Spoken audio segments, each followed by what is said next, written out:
এক জীবনে সবার কাছে ভালো হতে পারবে না, চেষ্টাও করো না কখনো সবার কাছে ভালো হওয়ার জন্য, কারণ সবার কাছে ভালো হতেই হবে এমন মাথার দিব্যি কেউ তোমায় দেয়নি। আর তুমি বেঁচে আছো তোমার নিজস্বতায়।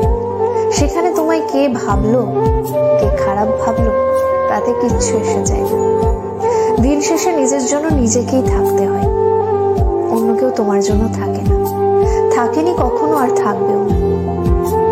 কারো কাছে তুমি ভালো, ভীষণ ভালো, আবার সেই তুমি কারোর কাছে খুব খারাপ, জঘন্য একজন মানুষ।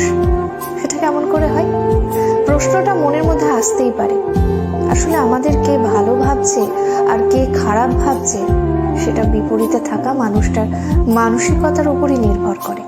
সেই পরিপ্রেক্ষিতে অন্যের মানসিকতার পরিবর্তনের ভার তো তুমি নিতে পারবে না। তাই তোমায় কে কি ভাবলো এই নিয়ে ভাবনা চিন্তাটা একটু দূরেই রাখো। খেয়াল করে দেখলেই বুঝতে পারবে তোমার কথা বলার ধরনে তোমায় কেউ বলবে বাহ বেশ মিষ্টি ভাষী, আবার কেউ বলবে কি ন্যাকারে বাবা। আবার কখনো তুমি যদি স্পষ্টবাদী হও, কেউ তোমায় বলবে প্রতিবাদী, কেউ বলবে ঠোঁট কাটা। আসলে পুরোটাই যে ভাবছে তার উপরই নির্ভর করে। এতে তোমার কিচ্ছু করার থাকবে না। এসব নিয়ে মাথা ঘামিয়ে চলবে, এসব নিয়ে মাথা না